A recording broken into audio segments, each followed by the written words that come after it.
All right, hi everybody.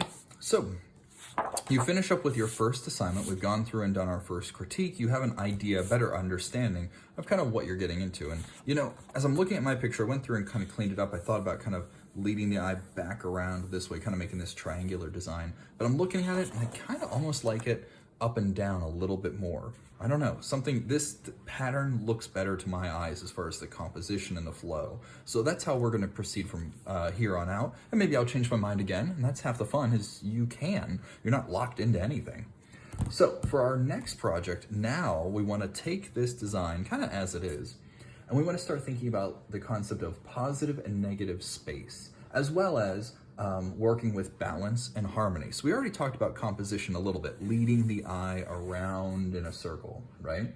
Now we want to take the design that you currently have and adjust it and twist it so that it becomes more about shape and less about lines. So for example, I've already got these kind of blobs going on here, these kind of square rectangular shapes.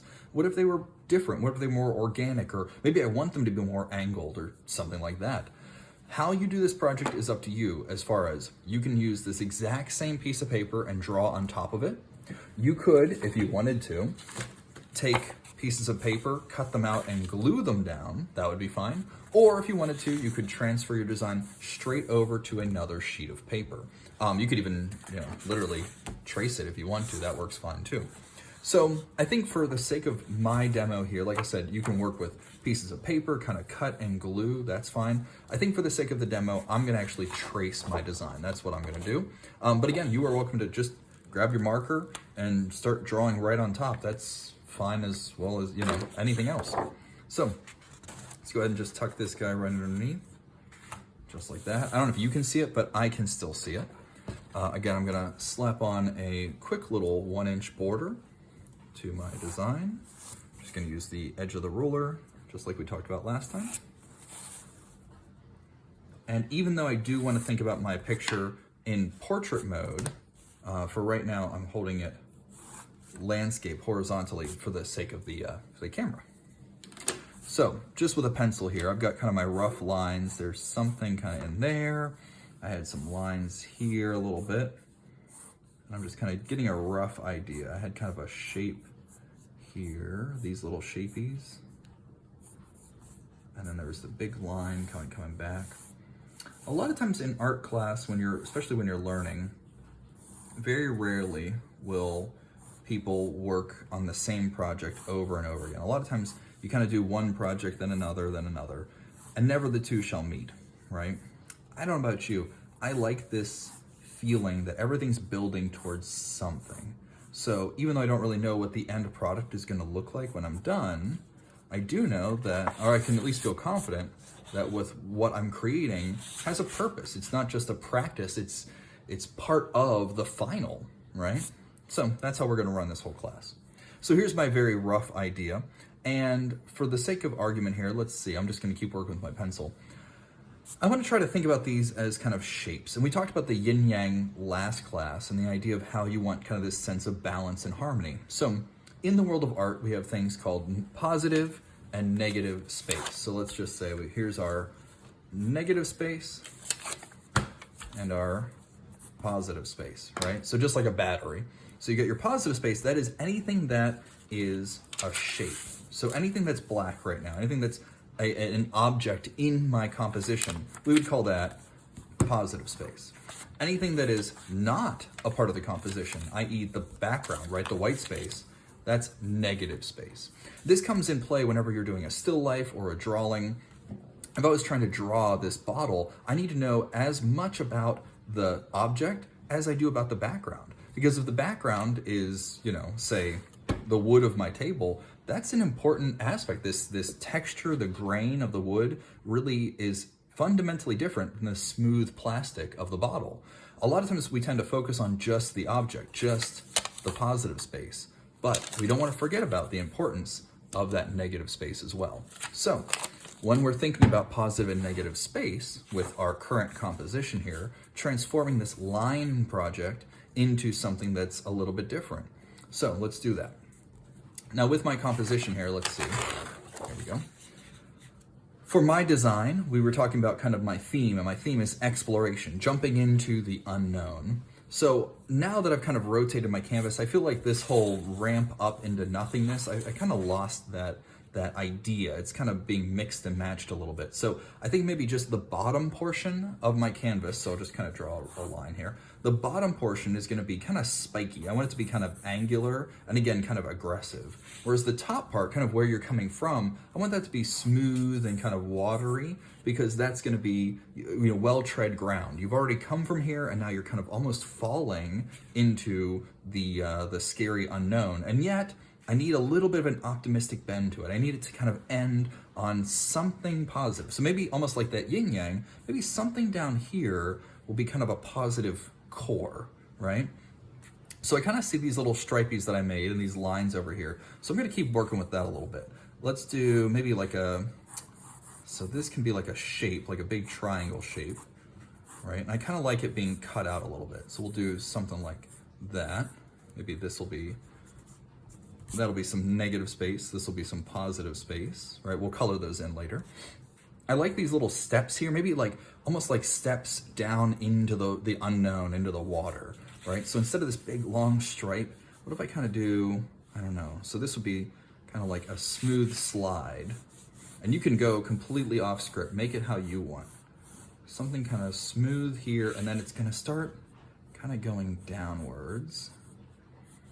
Maybe you're feeling confident, you got these steps, you know how to do steps, you know, you got this, but then all of a sudden, whoa, the steps are falling apart. Maybe the plan has gotten off track, right? Maybe connect those into something, I don't know what. Kind of looks like the letter H. I don't really like that. Let's do, what else? Maybe something like that, okay. Maybe tilt this.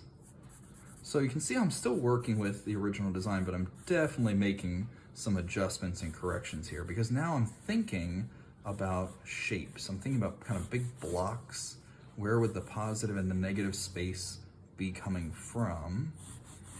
And again, we can keep it kind of angular. See, I don't really like, look how at that angle, and this is kind of tilted like that. I want that to match. So let's do that. Is there a reason why I want it to match? Not really. Kind of makes that sharp and pointy looking, kind of more aggressive, right? And then all these sharp points, let's make this into something. It's kind of cool. If you want, you can definitely use your roller for this. Maybe up here, like this can come, and this will be kind of smooth. Let's see, I don't want that to be sharp. It should be round up top.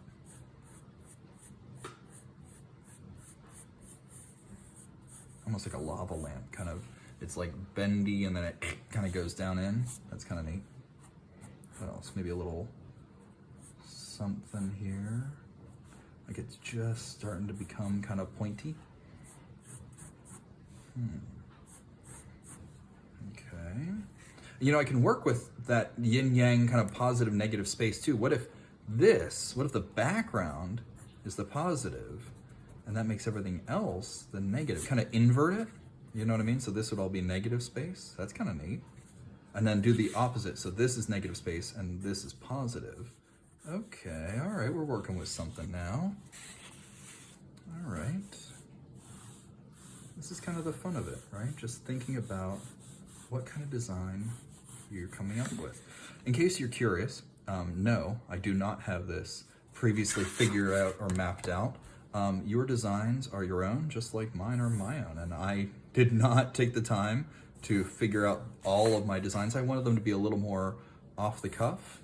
So everything that you're seeing is being made for the very first time, just like everything you're making is being made for the very first time. Some of it is random, right? There is a sense of randomness to it all. It doesn't have to be. Some of it can be much more. Okay, all right, we're coming along with something here. Let's see, maybe straight down, give that sense of falling, right? The idea I really want you to take away from is that everything has a purpose. When you look at a painting, when you look at a drawing, it all comes from something, right? Some artist's mind, you could be that artist. There's no difference between you or some great master, right? It's just a matter of thinking about why are you putting that line there? It doesn't just happen, right? What made you say to yourself, oh, I want to put that line there? And sometimes you might not know, and that's okay. So put the line there, right? You don't have to know everything, but put that line there and then ask yourself while you're drawing, why did I do that? Why does it look better there as opposed to somewhere else?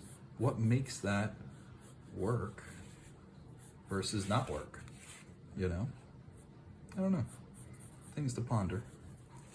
Art is a really nice kind of therapeutic activity sometimes. It lets your mind wander without feeling a sense of judgment or a sense of, worry. It's really just about creating something that didn't exist 10 minutes ago. So, that's definitely different than before, but we're still in the same wheelhouse, right? I mean, it still kind of feels the same. I think I want something to stand out more, though. When you've dug down into the unknown, right, this angular, kind of scary world that I'm building, I really want something to be rewarded. So I think over here, maybe it stands out too much, maybe not. I'm gonna put a circle. It's the only circle in the whole thing, but it's kind of like you're drilling down for this pearl, right? This thing that you gotta work so hard for, and you wonder sometimes, is it even worth it? But that's what I'm gonna put right there. That looks kind of nice. Kind of line those things. Cool. Maybe another something over here. So you want to think about balance and harmony. So as you're putting all these weird shapes and designs and things, right? As you're putting all these shapes and designs, what sense of balance or harmony are you making? So whenever you look at this from different directions, different ways of kind of orientating it, right? Up, down, left, right. Does it feel balanced? Does it feel like there's too much negative space on this side and too much there? Should I have more of an even balance? Should I put something over here maybe, right? And as you're thinking about trying to make that balance, you just want it to feel even, right? So in my case, it's definitely an asymmetrical design. I've got all the stuff over here and not so much over here. And that's okay. So as I'm inking them in, you want to be aware that I'm very clearly wasting a lot of negative space here. And possibly I could put something of interest over in this region just to pull your eye there a little bit. Otherwise, you're just going to be hanging out here the entire time. We want to move the eye around, thinking about these shapes and designs. So I'm going to go ahead and use my markers. I'm going to start coloring this in as well. Same level of craftsmanship as before, so that you'll end up with either, if you're drawing right on top, a single drawing, but maybe you'll have two, that's fine too. But you want to have kind of this solid black and white composition, now using shapes. Take your time. If you have questions, obviously make sure to reach out to me, and then we'll check these out together during our next critique. Next time I see you in the video, we'll be on to part 3. See you guys.